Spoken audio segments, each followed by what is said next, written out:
ज्ञानानंद करनेमि चंद गुण कन माधव वंदित विमल पद पुण्य पयो निधिनन दोष दहन गुण गहन घन हरि करि हरि अरहन स्वानुभूति रमणी रमन जगनायक जयवन सिद्ध शुद्ध साधित सहज स्वरस सुधारस धार समय सार शिव सर्वगत नमत हो सुखकार जैनी वाणी विविध विधि वर्णत विश्व प्रमाण स्यात् पद मुद्रित अहेत हर करहु सकल कल्याण। मैं नमो नगन जैन जन ज्ञान ध्यान धन लीन मैं मान बिन दान धन एनहीन तन छीन। यह विधि मंगल करनिते सब विधि मंगल होते उदंगल दूरी सब तम जो भानु द्योत होते उदंगल दूरी सब तम जो भानु द्योत। गुणस्थान विवेचन पर अपनी चर्चा चल रही है। इसमें चतुर्थ गुणस्थान अविरत सम्यक्त गुणस्थान पर अपन बात कर रहे हैं और इस अविरत सम्यक्त में भी सम्यक्त्व की ही चर्चा अपनी चल रही है। सम्यक दर्शन कैसे होता है, उसकी उत्पत्ति कैसे होती है, हमने जाना। अब सम्यक दर्शन के कितने प्रकार हैं वे भी हमने देख लिए। 3 प्रकार हैं। पहला है औपसमिक, दूसरा है शायोपसमिक और तीसरा है शायक। ये 3 प्रकार। इन 3 प्रकारों में भी हमने तीनों में अंतर जानने का प्रयास किया। कल तक हमने कुछ अंतर देखे थे, 2-3 मिनट में उनको दोहरा लेते हैं, उसके बाद आगे बढ़ते हैं। पहला अंतर हमने देखा था, तीनों सम्यक्तों में से सबसे पहले कौन सा होता है?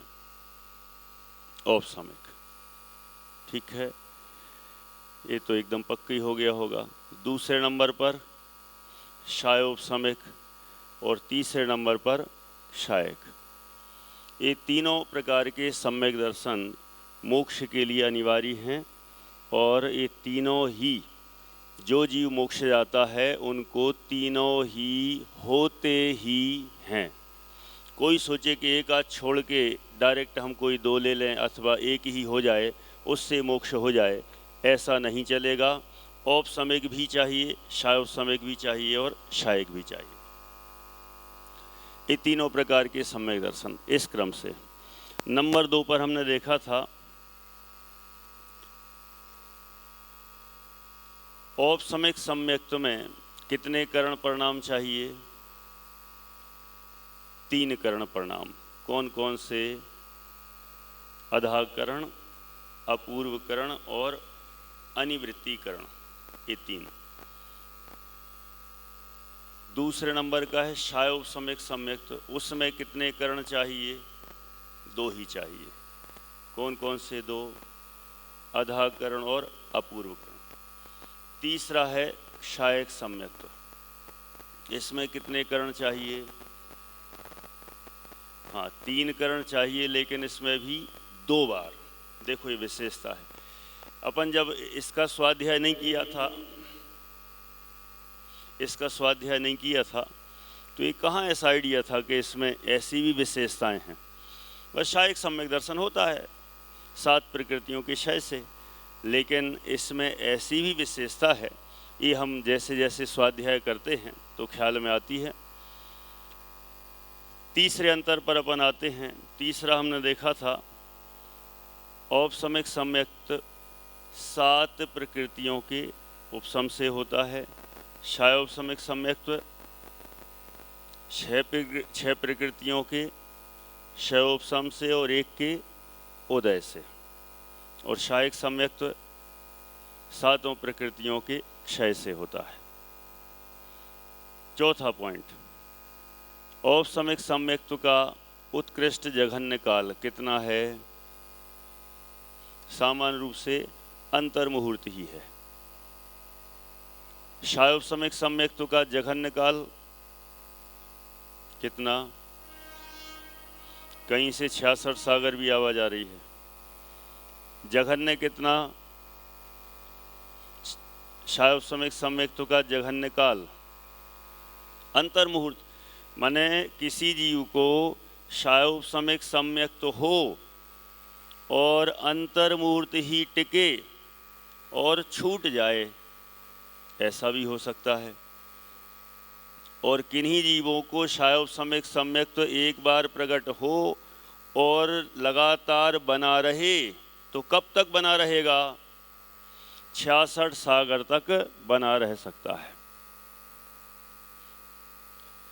शायक सम्यक्त्व, इसका काल कितना है? सादी अनंत काल तक। ठीक है, माने जब से शुरू हुआ, शुरू होने के बाद फिर अनंत काल तक रहेगा ही, कभी भी छूटता नहीं है। ये हो गए थे अपने 4 पॉइंट। आज 5वें नंबर पर आते हैं। शायोपसमिक सम्यक्त्व की, पहला औपसमिक सम्यक्त्व की उत्पत्ति के समय गुण श्रेणी निर्जरा होती है। कौन सी निर्जरा होती है? गुण श्रेणी निर्जरा। अब कोई कह सकता है गुण श्रेणी निर्जरा क्या है?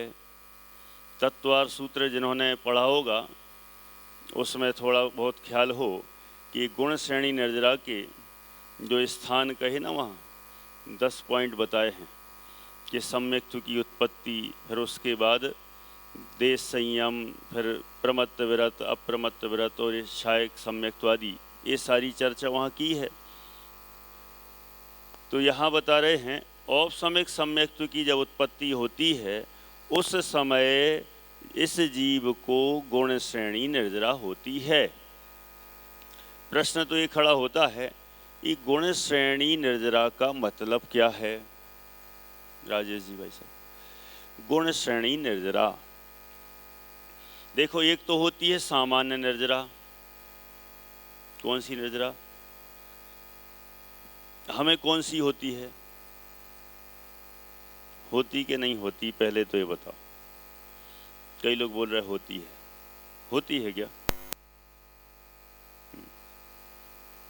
चलो, अनेक लोग बोल रहे हैं कि हमें भी होती है। चलो, कुछ तो है, ज़्यादा नहीं तो कुछ तो सही। कौन सी निर्जरा होती है? सविपाक निर्जरा। सविपाक, उदय भोग सविपाक, समय पक जाए आम डाली। और दूजी है अविपाक पकावे पाल विषय माली। पहली सबके होए, क्या है?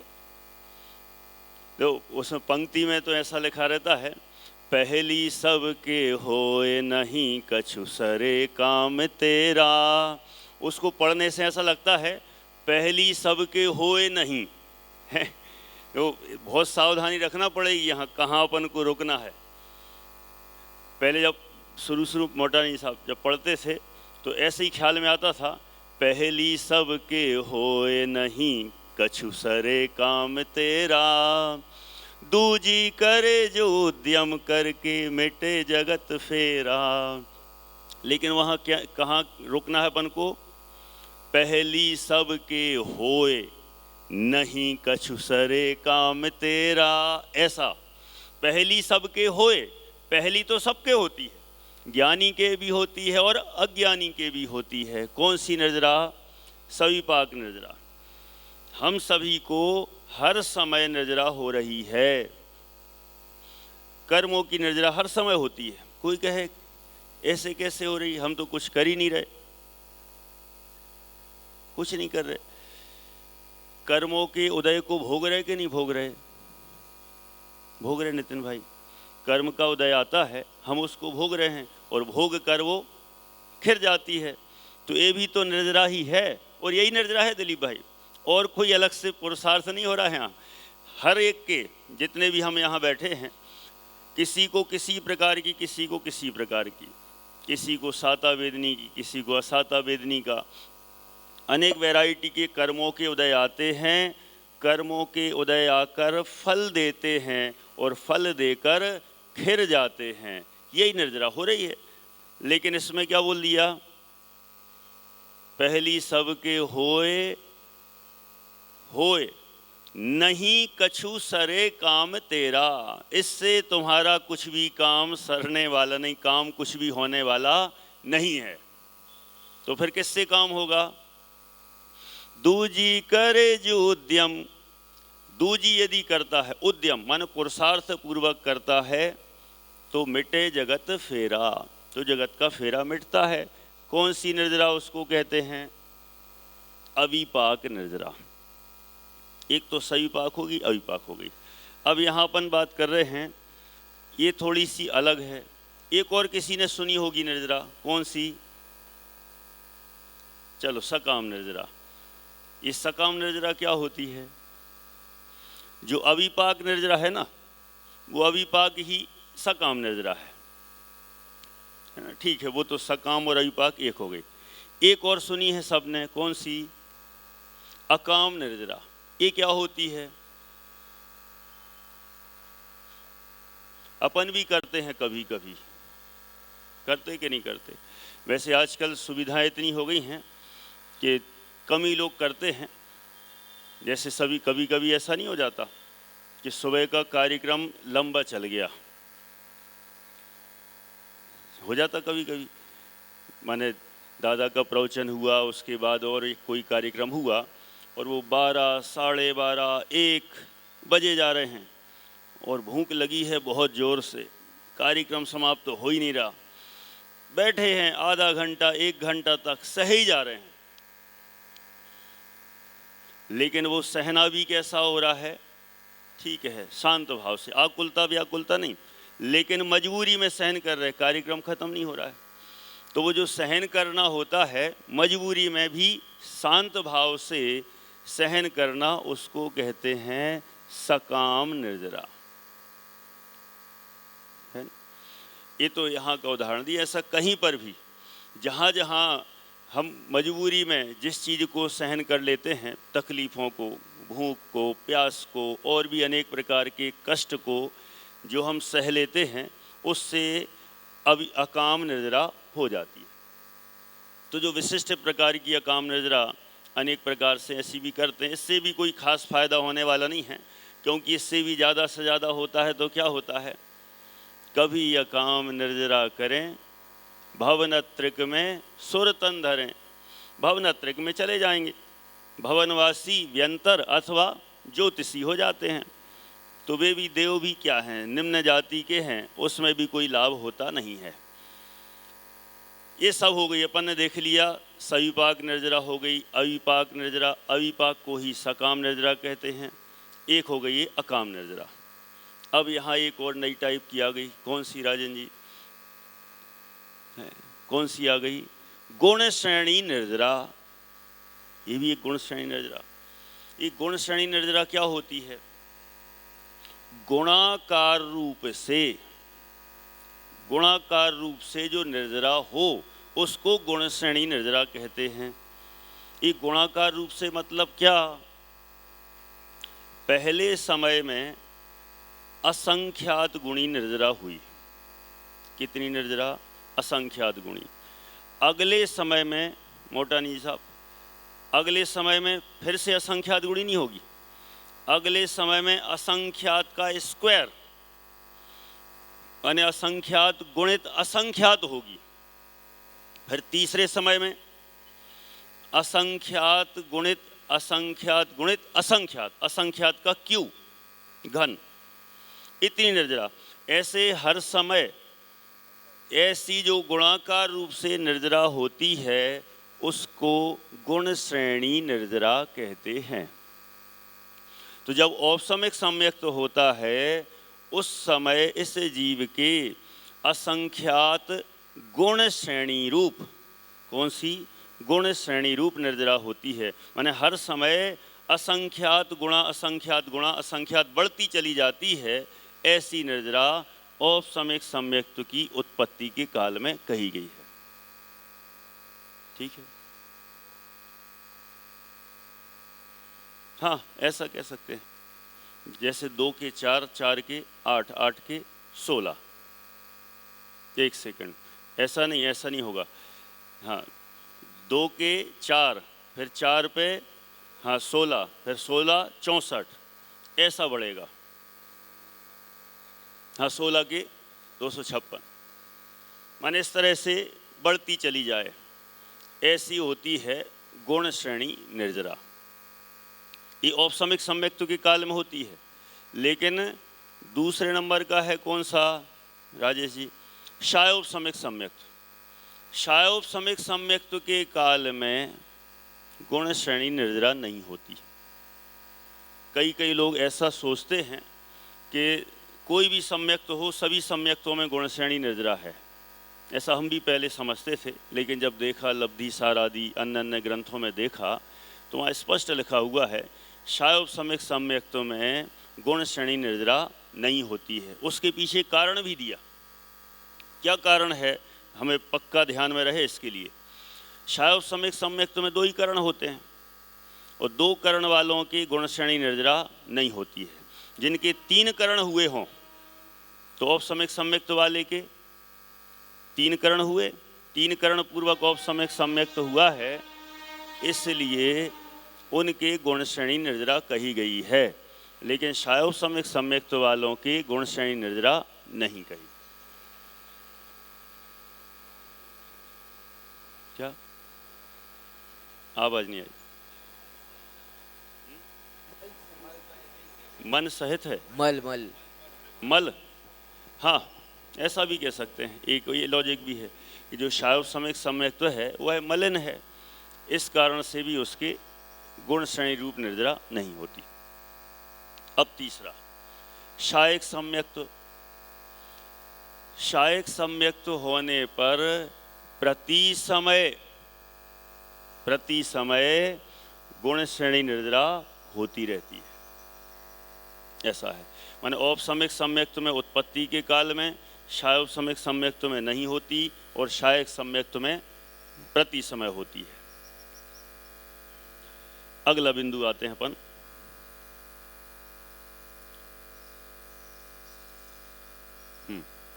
हाँ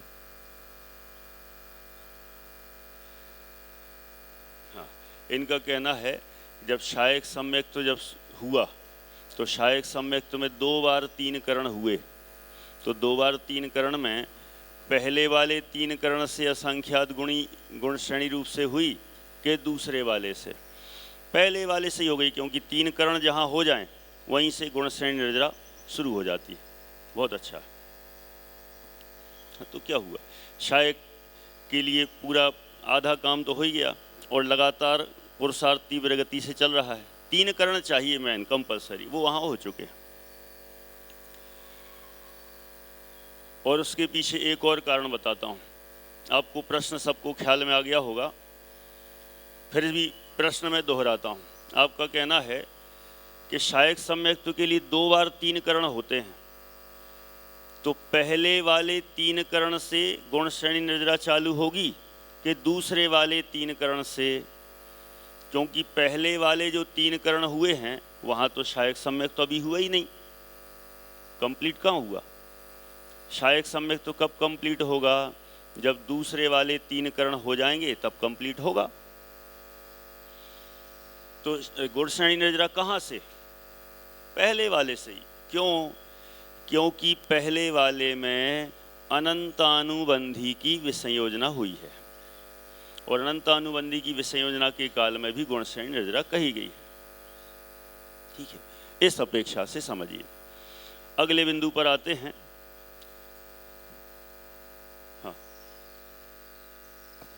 उत्पत्ति के काल में आपने बताया। हाँ, तो उत्पत्ति काल है तो जितना समय औपसमिक साम्यत्व है तब तक वो गुण श्रेणी निद्रा चलती रहेगी कि उत्पत्ति के काल में होकर कुछ पर्टिकुलर समय तक रहती है? हाँ, इनका प्रश्न है औपसमिक सम्यक्त्व की मात्र उत्पत्ति के समय ही गुण श्रेणी निद्रा होगी कि औपसमिक सम्यक्त्व का काल पूरा बना रहे, वो पूरे टाइम पर होगी? देखो, प्रश्न भी गजब गजब के आते हैं। शास्त्र में लिखा है उत्पत्ति के समय, उसका डिटेल ये है कि औपसमिक सम्यक्त्व जब उत्पन्न हुआ और उत्पन्न होते साथ ही जब तक विशुद्धि वृद्धिंगत हो, औपसमिक सम्यक्त्व उत्पन्न हुआ, उत्पत्ति के साथ विशुद्धि में जब तक वृद्धि बनी रहेगी तब तक तो गुण श्रेणी निद्रा होगी। और विशुद्धि में यदि हानि हो गई, औपसमिक सम्यक्त्व के काल में ही ऐसी वैरायटी होती है कि विशुद्धि वृद्धिंगत होती है तो गुण श्रेणी निद्रा चलती रहेगी, और थोड़ा सा यदि डाउन हुए, विशुद्धि में हानि हुई, तो फिर गुण श्रेणी निद्रा नहीं होती। हाँ जी, आपका कहना है चौथे गुण स्थान में ही गुण श्रेणी निद्रा मानेंगे? बिल्कुल मानेंगे, लेकिन चौथे गुण स्थान में पूरे समय नहीं होती।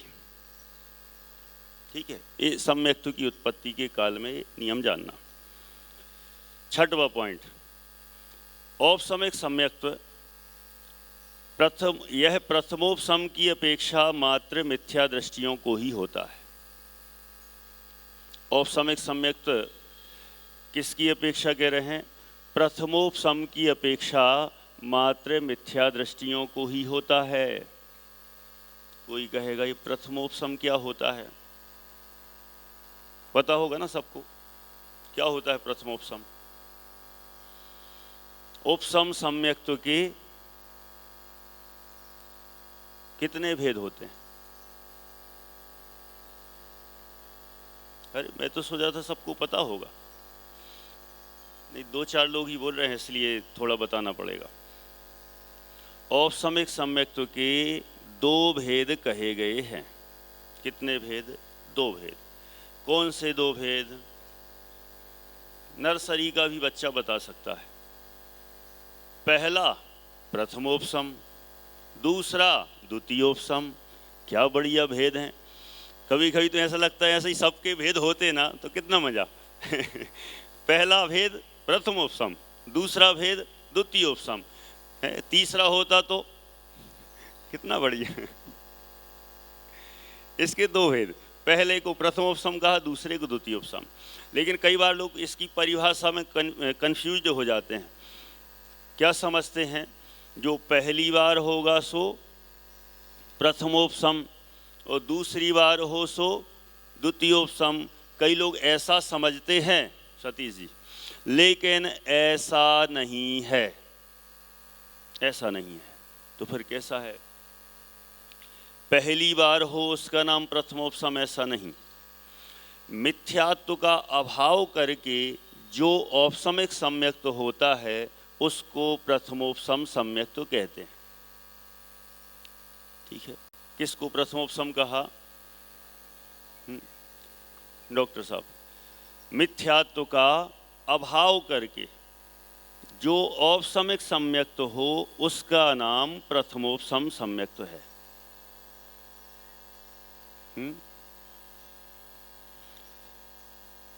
अभाव का अर्थ अभी सामान्य अभाव ही समझें, है ना। अब उसका डिटेल तो फिर अभी सामान्य रूप से अभाव। ठीक, किसका अभाव करके? मिथ्यात्व का अभाव करके। अब उनका प्रश्न है, अभाव माने पूर्णतः क्षय करके। तो अभाव के कई अर्थ होते हैं, पहले ही कह चुके। अभाव का एक अर्थ होता है, जैसे क्षय के दो अर्थ थे ना। क्षय का एक अर्थ होता है नाश होना, दूसरा अर्थ है उदय में नहीं आना। ऐसी अभाव के भी कई अर्थ हैं। अभाव का एक अर्थ होता है नाश हो जाना, क्षय हो जाना। ठीक है, अभाव। अभाव का दूसरा अर्थ अनुदय भी होता है।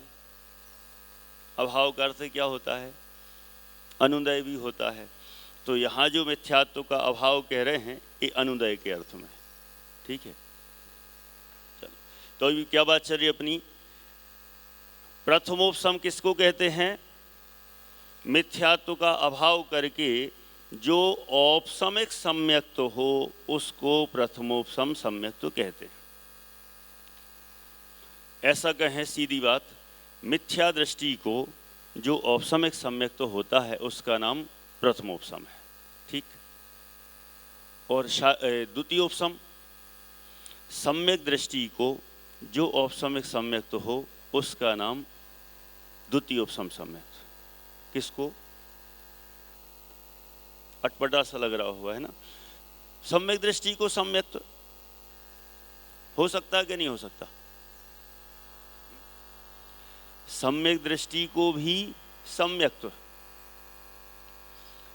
शायोपसमिक सम्यक दृष्टि को, शायोपसमिक सम्यक दर्शन पूर्वक जो औपसमिक सम्यक्त होता है उसका नाम द्वितीयोपसम है। सुनना ध्यान से, फिर से बोलता हूं। प्रथमोपसम किसका नाम? जो मिथ्या दृष्टि को हो, मिथ्यात्व का अभाव करके औपसमिक हो उसका नाम प्रथमोपसम। और द्वितीयोपसम जो सम्यक दृष्टि को हो, कौन से सम्यक दृष्टि को? शायोपसमिक सम्यक दृष्टि को। शायोपसमिक सम्यक्त पूर्वक जो औपसमिक सम्यक्त होता है उसको द्वितीयोपसम सम्यक्त कहते हैं। शिखर जी भाई साहब, किसको? अटपटा सा जिनने पहली बार सुना होगा उनको लगेगा सम्यक्त पूर्वक सम्यक्त। हाँ है। ये कब होता है, क्यों होता है, किसको होता है? जो मुनिराज श्रेणी आरोहण के लिए तैयार होते हैं। कौन सा, किसके लिए? श्रेणी आरोहण के लिए तैयार होते हैं। श्रेणी आरोहण करना है। श्रेणी कहाँ से होती है? 8वें गुण स्थान से। श्रेणी चढ़ना है, लेकिन उनके सम्यक दर्शन शायोपसमिक है। शायोपसमिक सम्यक दर्शन से श्रेणी चढ़ नहीं सकते। क्यों नहीं चढ़ सकते मनीष जी? क्यों नहीं चढ़ सकते? क्योंकि शायोपसमिक सम्यक्त मलिन है, उसमें दोष उत्पन्न होते हैं और दोष वाला होने से उससे श्रेणी नहीं चढ़ सकते। तो फिर क्या करते हैं मुनिराज? शायोपसमिक सम्यक्त को कन्वर्ट करते हैं। किस में दौंडली साहब? शायोपसमिक सम्यक्त को औपसमिक में कन्वर्ट करते हैं, औपसमिक में बदल देते हैं। और जो औपसमिक अब होगा, अब इसका नाम होगा द्वितीयोपसम। याद रखने के लिए ऐसा याद रखें, बोलिए। हाँ, आपका प्रश्न है इसमें 3 करण होंगे कि नहीं होंगे? 3 करण इसमें होंगे। चाहे प्रथमोपसम सम्यक्त हो चाहे द्वितीयोपसम सम्यक्त हो, दोनों में ही 3 करण होना अनिवार्य है। ठीक है, ख्याल में आ गया? औपसमिक सम्यक्त के कितने भेद? कितने भेद? 2। पहला प्रथमोपसम, दूसरा, इतने तो याद रह जाएंगे सबको, है ना? पहला प्रथमोपसम, दूसरा सरल ही है। बोलिए। औपसमिक सम्यक्त्व तो अंतर्मुहूर्त का है, और जो शायोपसमिक सम्यक्त्व जीव श्रेणी चढ़ना चाहता है और वो औपसमिक सम्यक्त्व करता है तो वो तो अंतर्मुहूर्त में फिर गिर जाएगा सम्यक्त्व। तो फिर वापिस वो मतलब श्रेणी चढ़ेगा कैसे फिर उसमें? समझे में क्या प्रश्न? एक बार फिर से बोलिए। द्वितीय उपशम की जो बात कर रहे हैं तो उसमें हम आपने भी बताया कि जो जीव शायोपसमिक सम्यक्त्व जीव है वो जो श्रेणी चढ़ने के लिए प्रारंभ करता है तब ये द्वितीय उपशम की प्रोसेस होती है। इसमें वो औपसमिक सम्यक्त्व में कन्वर्ट होता है, और औपसमिक सम्यक्त्व का काल तो अंतर्मुहूर्त है, यथा योग्य अंतर्मुहूर्त जो भी है। तो अभी वो तो नियम से गिरने वाला है सम्यक्त्व है, तो फिर उस श्रेणी चढ़ने के लिए तो सम्यक्त्व कंटिन्यूस बना रहना वाला। बहुत बढ़िया, अच्छा प्रश्न है। प्रश्न है, मैं दोहराता हूँ, प्रश्न ये है, अच्छा प्रश्न है। आपका कहना है औपसमिक सम्यक्त्व का काल तो कितना है? अंतर्मुहूर्त। अब वो चाहे प्रथमोपसम हो चाहे द्वितीयोपसम हो, दोनों का काल अंतर मुहूर्त ही है। अब आपका कहना है जो शायोपसमिक से द्वितीयोपसम हुआ उससे श्रेणी चढ़ जाएंगे, लेकिन वो तो थोड़ी देर का ही है। क्या द्वितीय उपसम सम्यक्त तो अंतर मुहूर्त का ही है, फिर श्रेणी चढ़ के क्या होगा, तो छूट जाएगा। सम्यक तो है, छूटेगा, लेकिन श्रेणी चढ़ाकर छूटेगा, चढ़ाकर और उतार कर। द्वितीय उपसम सम्यक्त हो गया, अब उपसम श्रेणी चढ़ गया। 8वें में गए, 9वें में गए, 10वें में गए, 11वें में गए, और फिर मान लो उतर के आए हैं 11वें में जाके फिर बैक होना है, क्योंकि उपसम श्रेणी है। तो 11 से 10, 10 से 9, 9 से 8, 8 से 7, 7 से 6, यहाँ तक वह बना रहेगा और ये काम अंतर मुहूर्त में हो जाता है। उसके बाद छूट जाएगा। ठीक है,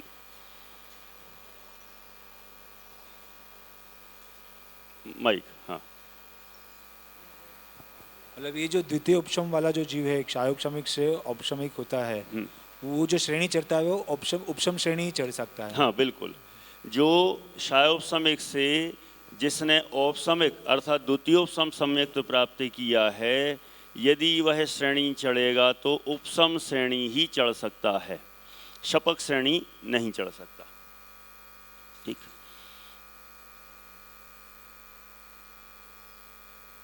हाँ बिल्कुल ठीक है। इनका कहना था कि जिस समय चढ़ रहा है उस समय गुण श्रेणी निर्जरा हो ही रही है ना। हाँ हो रही, लगातार हो रही। चलिए आगे बढ़ते हैं। ये तो हो गया प्रथमोपसम द्वितीयोपसम। प्रथमोपसम किसका नाम? मिथ्यात्व का अभाव करके जो औपसमिक सम्यक्त हो उसका नाम प्रथमोपसम।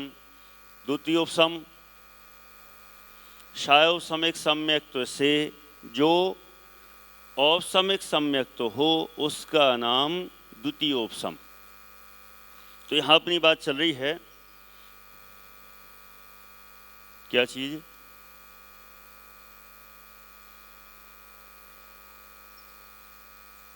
हाँ, आपका कहना है प्रथमोपसम सम्यक्त जो हुआ वह एक ही बार होकर रह जाता है क्या? देखिए, प्रथमोपसम सम्यक्त तो एक बार जिस जीव को हुआ, हो जाने के बाद यदि छूट जाए तो दोबारा प्रथमोपसम करने के लिए अपन ने जाना ही था कितना गैप पड़ेगा, असंख्यात वर्ष का गैप पड़ता है, दोबारा प्रथमोपसम नहीं होता। कर्म भूमि के मनुष्यों को, त्रियंचों को प्रथमोपसम सम्यक्त एक भाव में एक ही बार हो सकता है, उससे ज़्यादा दूसरी बार प्रथमोपसम सम्यक्त नहीं हो सकता। ठीक है, चलिए बोलिए। हाँ, आपका प्रश्न है क्षायोपशमिक सम्यक्त को, इनका कहना है वेदक सम्यक्त भी बोलते हैं क्या? क्या है प्रश्न? क्षायोपशमिक सम्यक्त को वेदक सम्यक्त भी बोलते हैं क्या? आप लोगों का क्या कहना है?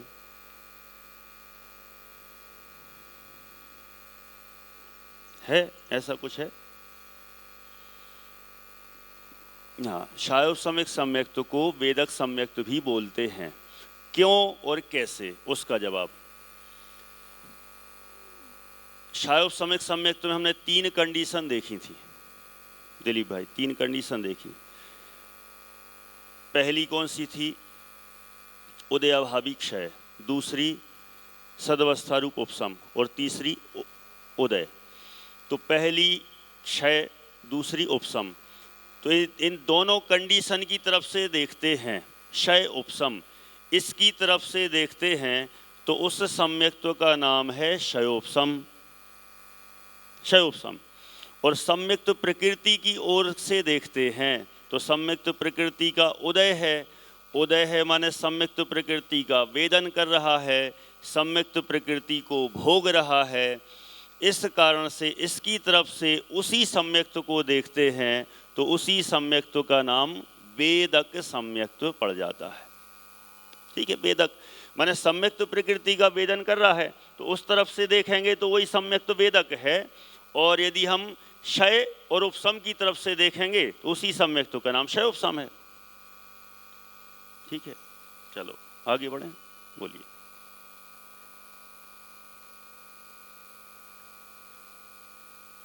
द्वितीय उपसम सम्यक्त्व अधिक बार हो सकता है क्या? हाँ, आपका प्रश्न है कि द्वितीय उपसम सम्यक्त्व अधिक बार हो सकता है क्या? हो सकता है। द्वितीय उपसम सम्यक्त्व एक भाव में अधिकतम 2 बार। कितने बार? 2 बार। और श्रेणी उपसम श्रेणी भी एक भाव में अधिकतम 2 बार। उपसम श्रेणी एक भाव में अधिकतम 2 बार, 2 से ज़्यादा नहीं, ऐसा है। ठीक है, आपका प्रश्न है उपसम श्रेणी आगे जाके कन्वर्ट हो सकती है क्या? तो कन्वर्ट कहाँ से कराना चाहते हम? ठीक है, माने 8वें 9वें में उपसम श्रेणी चढ़ गए और फिर लगा कि तो गड़बड़ है, तो वहाँ 9वें से रास्ता बदल के 10वें में शपक श्रेणी में चले जाएं। ऐसी व्यवस्था नहीं है। शुरू से ही या तो उपसम श्रेणी शुरुआत की है तो उपसम उपसम ही चलेगी पूरी, और शपक की शुरुआत की है तो शपक शपक ही चलेगी, बीच में उसमें रास्ता नहीं है बदलने का। हाँ, शॉर्टकट नहीं है उसका, वो पूरा उपसम श्रेणी यदि चढ़ गया है तो पूरा बैक टू पवेलियन, पूरा वापस नीचे तक आए। कहाँ तक? 6वें तक आए, और फिर इसके बाद जाए और शायक सम्यक्त्व तो करना पड़े। शायक सम्यक्त्व के बिना शपक श्रेणी चढ़ नहीं सकते, तो फिर शायक सम्यक्त्व के साथ फिर चढ़े तो शपक श्रेणी चढ़ सकते हैं। ठीक है, चलिए अब आगे बढ़ें। देखो, विषय तो ऐसा ही है कि यदि ये छोड़ देना सब और फिर चल लें दो प्रश्नोत्तरी में ही चलता चला जाएगा, इतना विषय है। बोलिए। हाँ, आपका कहना है शायक वाला भी तो उपसम श्रेणी चढ़ता है। बिल्कुल चढ़ता है। शायक वाले के लिए दोनों ऑप्शन हैं। शायक सम्यक्त्व वाला शपक श्रेणी भी चढ़ सकता है और उपसम श्रेणी भी चढ़ सकता है, लेकिन द्वितीय उपसम सम्यक्त्व वाला मात्र उपसम श्रेणी ही चढ़ता है। अगला बिंदु है, अपन बात कर रहे थे 6वें पॉइंट पर, यह प्रथमोपसम की अपेक्षा मात्र मिथ्या दृष्टियों को ही होता है। ये बात तो होगी पक्की। जो औपसमिक सम्यक्त्व है प्रथमोपसम की अपेक्षा किसको होता है? मात्र मिथ्या दृष्टियों को। और द्वितीय उपसम की अपेक्षा से देखें तो किसको होगा? शायोपसमिक सम्यक दृष्टियों को होगा। प्रथमोपसम की अपेक्षा मोटानी साहब किसको? मिथ्या दृष्टियों को ही होगा। प्रथमोपसम मिथ्या दृष्टियों को, और द्वितीय उपसम शायोपसमिक सम्यक दृष्टि को होता है। और शायोपसमिक सम्यक तो किसको होता है? शायोपसमिक सम्यक तो किसको होता है? 2 जीवों को होता है। कौन से 2 को? एक तो सादी मिथ्या दृष्टि जीव को। किसको? सादी, अनादि मिथ्या दृष्टि को नहीं होगा। शायोपसमिक सम्यक्त्व सादी मिथ्या दृष्टि को हो सकता है एक, और ये भी सम्यक दृष्टि को हो सकता है। शायोपसमिक सम्यक्त्व कौन से सम्यक दृष्टि को? औपसमिक सम्यक दृष्टि को। कैसे? अभी अपन ने देखा ही था, कोई जीव मिथ्यात्व से औपसमिक सम्यक्त्व प्राप्त करता है। औपसमिक सम्यक्त्व का काल कितना कहा? अंतर्मुहूर्त। अंतर्मुहूर्त काल पूरा व्यतीत हो जाए और अंतर्मुहूर्त के बाद 3 प्रकृतियों में से किसी एक का उदय आएगा। सम्यक्त्व प्रकृति का उदय आ जाए तो कौन सा सम्यक्त्व हो जाए? शायोपसमिक। तो औपसमिक से शायोपसमिक हो गया ना। तो औपसमिक से शायोपसमिक भी हो सकता है, और सादी मिथ्या दृष्टि जीव को भी शायोपसमिक सीधा हो सकता है।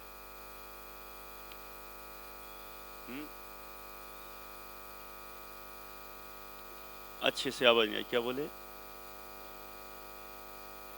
तीसरे से चौथे में? हाँ, आपका प्रश्न है तीसरे गुण स्थान से चौथे में जाएगा तो उसको कौन सा सम्यक्त्व होगा? तीसरे से चौथे में जाने वाले के शायोपसमिक सम्यक्त्व ही होता है, औपसमिक नहीं होता। बोलिए। और क्षायक सम्यक सम्यक्त्व को जो दोष लगते हैं इससे चरणी नहीं चढ़ सकते, साइक में नहीं जा सकते, तो वो दोष का कारण क्या है? चल मल अगाढ़। हाँ, आपका प्रश्न ये है कि शायोपसमिक सम्यक्त्व में जो दोष लगते हैं उस दोष का कारण क्या है?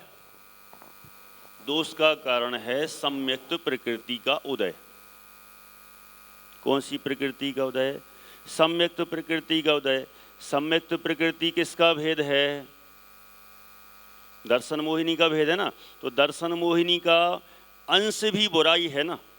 दर्शन, जैसे पंडित टोडरमल जी ने कहा ना, मिथ्यात्व वैरी का अंश भी बुरा है। तो सम्यक्त प्रकृति किसका टुकड़ा है?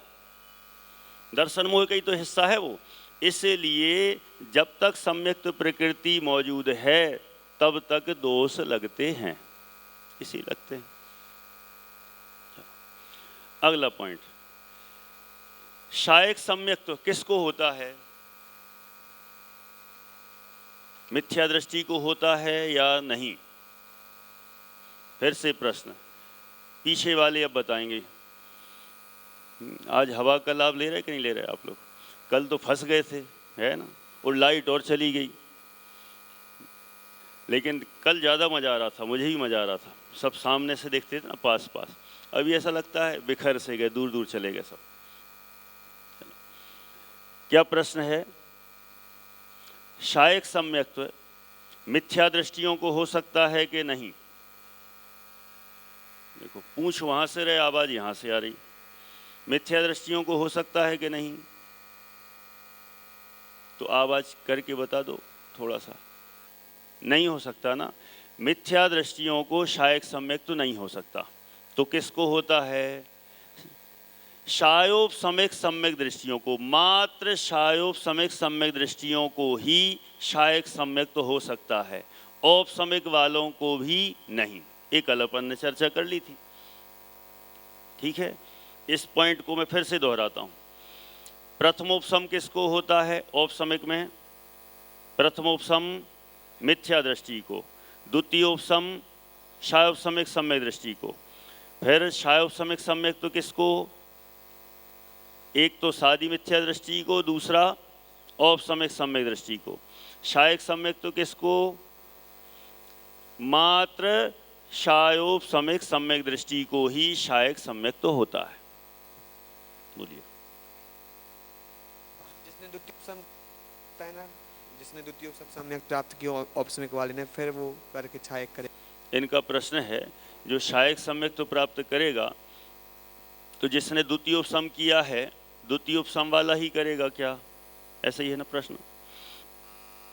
प्रथमोपसम वाला हो चाहे द्वितीयोपसम वाला हो, कोई भी शायक सम्यक तो प्राप्त नहीं करते।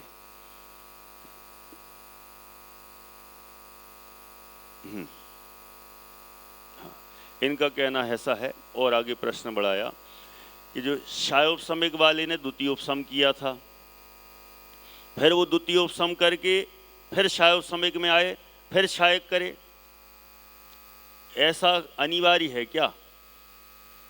ऐसा कंपलसरी तो नहीं है, लेकिन ऐसा भी हो सकता है।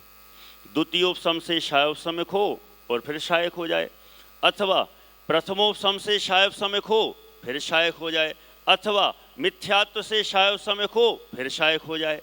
3 ऑप्शन। फिर से बोलता हूं, कैसा? द्वितीयोपसम छूटकर शायोपसमिक हो फिर शायक हो सकता है, प्रथमोपसम से शायोपसमिक हो फिर शायक हो सकता है, मिथ्यात्व सादी मिथ्या दृष्टि जीव को भी शायोपसमिक हो फिर शायक हो सकता है। शायोपसमिक पूर्वक ही होगा। अब वो है शायोपसमिक सम्यक तो कहीं से हुआ हो, उसमें कोई विकल्प नहीं है। ठीक। अगला बिंदु, समय हो गया होगा? हाँ, हो गया। ठीक है, 2 पॉइंट और बचे हैं। औपसमिक सम्यक्त्व, औपसमिक सम्यक्त्व निर्दोष है। कैसा है? निर्दोष है कहें, निर्मल है कहें, पूर्णतः निर्मल है। इसमें कोई दोष नहीं लगते। क्यों नहीं लगते?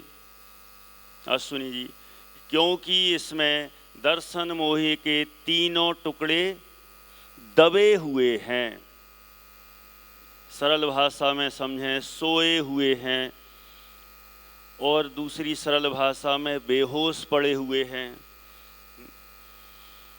अभी वे कुछ नहीं कर सकते, जीव के भावों में मलिनता उत्पन्न नहीं कर सकते, परिणामों को डिस्टर्ब नहीं कर सकते, भले ही वो अंतर मुहूर्त के लिए सही, लेकिन उस काल में जीव के जो श्रद्धान है पूर्णतः निर्मल है, 100% निर्मल है, वहाँ कहीं पर भी मलिनता का अंश भी नहीं है।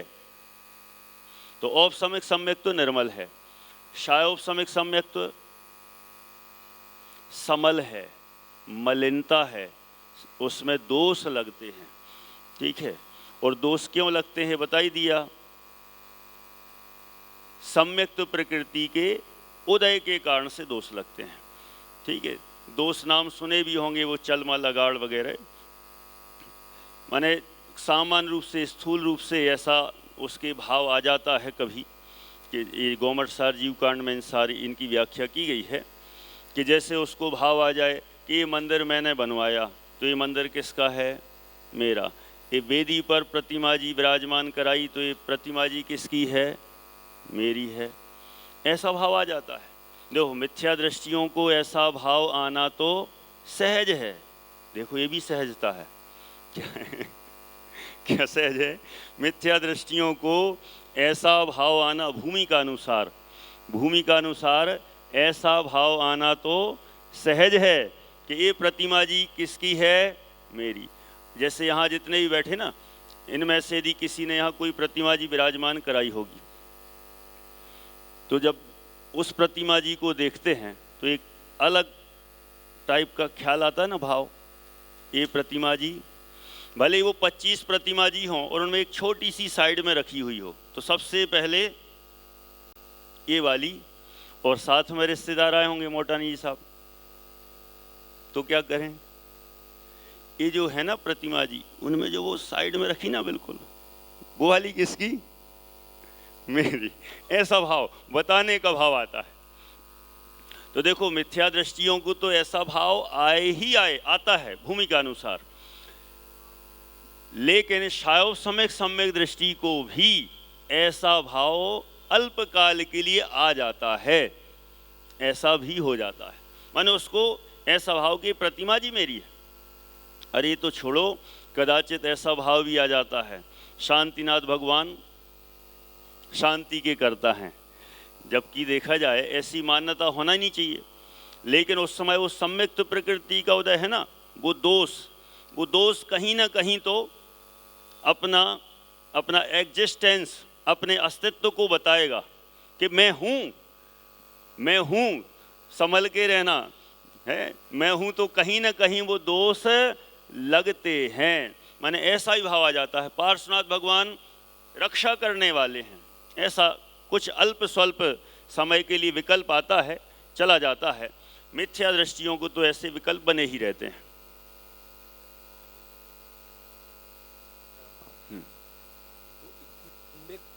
सम्यक तो होने के बावजूद भी इस प्रकार के दोष चलते ही रहते हैं।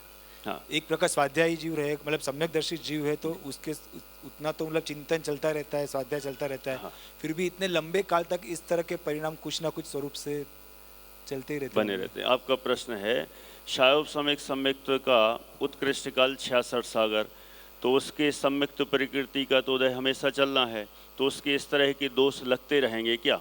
देखो दोष तो लगेंगे, लेकिन उसमें भी तीव्रता मंदता होती है। सम्यक्त प्रकृति का जो उदय है उसका जो अनुभाग है, अनुभाग में भी वैरायटी होती है। तीव्र उदय आएगा तो इस जाति के दोष विशेष रूप से लगते हैं, मंद उदय आएगा तो दोषों में मंदता आती है, और मंद उदय होगा तो एकदम दोष नहीं जैसे होंगे, लेकिन आंशिक रूप में बने रहते हैं, ऐसा है। और अंतिम है, हाँ, केवल ज्ञान का विषय है, ये तो स्थूल रूप से समझाया गया है बस। और शायक सम्यक्त्व के बारे में भी कहा कि यह भी पूर्णतः निर्मल है। जैसे औपसमिक सम्यक्त्व निर्मल है, और शायक सम्यक्त तो निर्मल है ही, परमाणु निर्मल है। और अंतिम पॉइंट है प्रथमोपसम सम्यक्त छूट जाए, एक बार छूट जाए, दोबारा होने में असंख्यात वर्ष लग जाते हैं। कितने? असंख्यात वर्ष लग जाते हैं। द्वितीयोपसम सम्यक्त छूट जाए, दोबारा होने में कितनी देर?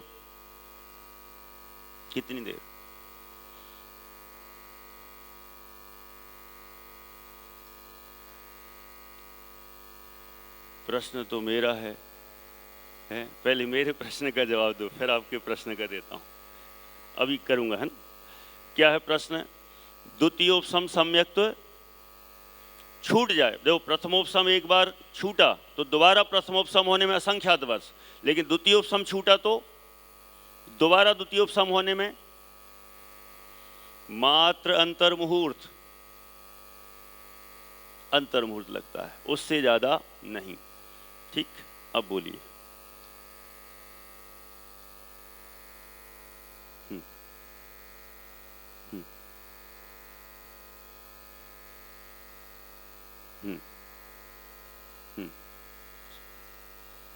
बिल्कुल, बहुत अच्छा प्रश्न है। आपका कहना है कि प्रथमोपसम सम्यक्त तो किसी को हुआ था, छूट गया, दोबारा प्रथमोपसम होने में कितना टाइम लग रहा है? असंख्यात वर्ष। तो ऐसा कोई दूसरा बीच का रास्ता नहीं है कि इतने असंख्यात वर्ष रुके रहो। इनका हमने डिटेल कर दिया प्रश्न। माने असंख्यात वर्ष रुकना पड़ेगा क्या मोटानी साहब प्रथमोपसम दोबारा लेने के लिए? नहीं, कोई ज़रूरत नहीं है। तो क्या करना नितिन भाई? दूसरे रास्ते हैं। कौन से? अंतर्मुहूर्त बाद शायोपसमिक सम्यक्त तो ले ले, और शायोपसमिक सम्यक्त तो करके शायक ले ले और आगे बढ़े। प्रथमोपसम का इंतजार नहीं करना है। प्रथमोपसम अरे अब तो एक बार छूट गया, असंख्यात वर्ष रुकना पड़ेगा, नहीं। अंतर्मुहूर्त बाद शायोपसमिक सम्यक्त तो लेके शायक ले सकता है और आगे बढ़ सकता है। ठीक, हाँ जी। इनका प्रश्न है, इन दोनों में से अच्छा कौन सा है? औपसमिक सम्यक्त तो अच्छा है कि शायोपसमिक सम्यक्त तो अच्छा है? कौन सा अच्छा है? देखो, ऐसा है, अब सब अपने अपने हिसाब से बताएंगे। समय हो गया, नहीं तो मैं पूछता, तो मैं ही अपनी तरफ से कह देता हूं, अच्छे तो दोनों ही हैं। एक बात, तुलना करना हो तो शायोपसमिक सम्यक्त में मलिनता है, इसलिए मलिनता होने से वो थोड़ा अच्छा नहीं है। औपसमिक सम्यक्त अच्छा है, निर्दोष है, निर्मल है। एक अपेक्षा से कौन सा अच्छा हुआ? औपसमिक, शायोपसमिक की अपेक्षा। लेकिन किसी अपेक्षा से शायोपसमिक ज़्यादा अच्छा है। क्यों? शायोपसमिक से शायक ले सकते हैं, इस अपेक्षा से वो भी अच्छा है ना? ठीक। और एक और इसका देखो, औपसमिक छूटकर दोबारा होने में अपन ने देख लिया। शायोपसमिक सम्यक्त तो किसी जीव को है और छूट जाए तो दोबारा हो तो कितने काल में? शायोपसमिक सम्यक्त किसी जीव को हुआ है, छूट गया। प्रथमोपसम में तो असंख्यात वर्ष लगते थे दोबारा प्रथमोपसम होने में। शायोपसमिक में मात्र अंतर्मुहूर्त। शायोपसमिक सम्यक्त तो एक बार उत्पन्न हो और छूट जाए तो दोबारा अंतर्मुहूर्त में हो सकता है, उसमें ज़्यादा समय लगे, आवश्यकता नहीं। और शायक सम्यक्त एक बार छूटे तो दोबारा है, शायक सम्यक्त तो छूटता ही नहीं है, इसलिए हो गया तो अनंत काल तक रहने वाला है, ऐसा शायक सम्यक्त है। बोलिए सर।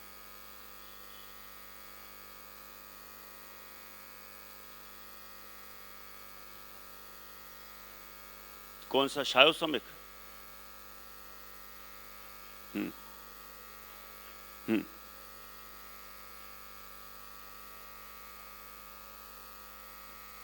बराबर, अच्छा प्रश्न है। प्रश्न ये है शायोपशमिक सम्यक्त्व किसी जीव का छूट गया तो दोबारा अंतर्मुहूर्त में हो सकता है, फिर छूट जाए फिर अंतर्मुहूर्त में हो सकता है, फिर छूट जाए फिर अंतर्मुहूर्त में हो सकता है। वैसा कितने बार? 2 बार, 3 बार, 4 बार, कितने बार? कितने बार? असंख्यात बार हो सकता है, असंख्यात बार। ठीक है, इसमें कोई बाधा नहीं है। अरे जीवन में किसी का नाम लेके नहीं कहना चाहिए। अपने जो पुराने महापुरुष हुए हैं, अभी नाम लेंगे तो चर्चा का है ना प्रसंग खड़ा हो जाएगा, इसलिए बिना किसी का नाम लिए बताता हूँ।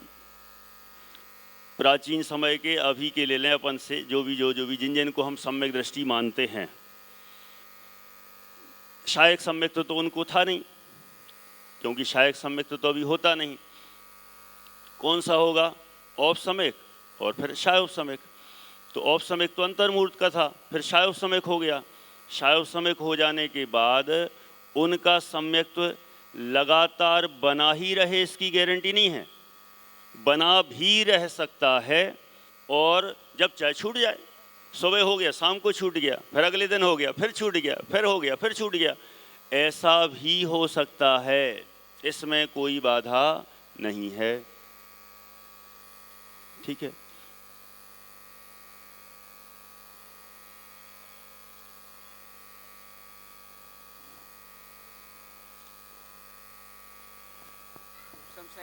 उपसम से अरे शपक श्रेणी तो मनुष्य में ही होती है ना। प्रश्न फिर से बोलिए।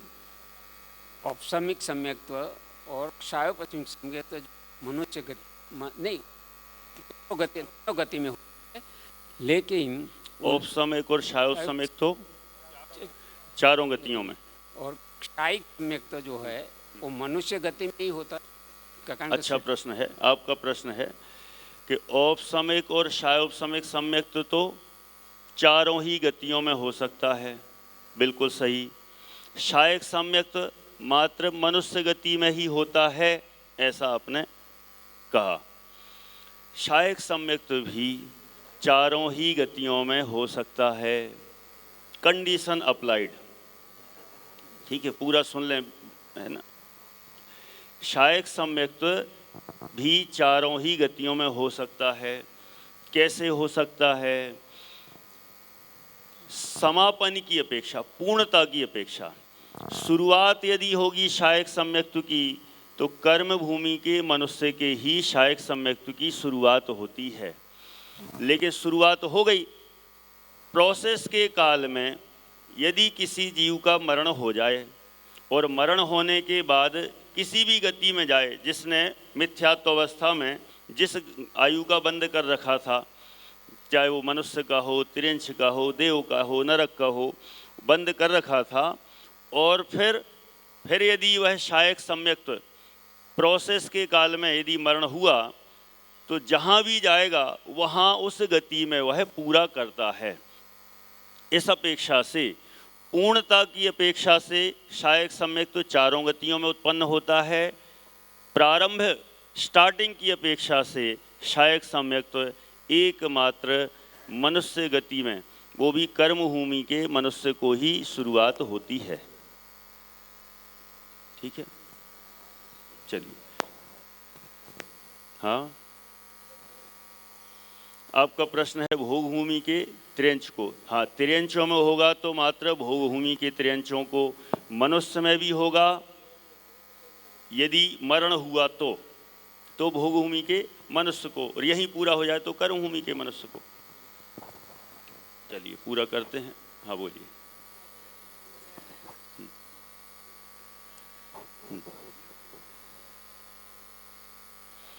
हाँ, आपका कहना है शायोपसमिक सम्यक्त्व तो किसी जीव को था और मिथ्यात्व में आ गया, तो मिथ्यात्व में आ गया तो वह मिथ्या दृष्टियों जैसा ही रहेगा। ये प्रश्न पहले भी आ चुका है कि उसमें और मिथ्या दृष्टियों में कुछ फर्क रहेगा। मिथ्यात्व के उदय की अपेक्षा तो सब समान हैं, क्योंकि इनके भी मिथ्यात्व का उदय है और सामान्य मिथ्या दृष्टियों के भी मिथ्यात्व का उदय है, तो दोनों समान हैं। कदाचित अभी ज़्यादा भ्रष्ट नहीं हुआ हो, परिणाम बिगड़े ही हैं अभी अभी, तो कदाचित मंदता हो और फिर पुरुषार्थ करे तो जल्दी लौट सकता है। लेकिन मिथ्यात्व के उदय की अपेक्षा से देखें तो सामान्य मिथ्या दृष्टि और इन मिथ्या दृष्टि में कोई अंतर नहीं है। हाँ, कोई भी हो। चलिए पूरा करते हैं और अभी अपनी और चर्चा चलेगी अभी। ठीक है, समझ में तो आ रहा ना सबको? ठीक है ना, चलेगा ऐसा? अब 1-2 दिन और हैं, जितना होगा तो अभी अपन इस पर और चर्चा करेंगे। अभी पूरा करते हैं। बोली द्वादश सांगमयी जिनवाणी माता की जय हो। जिनवाणी स्तुति। निज निधि निज में बताई, यह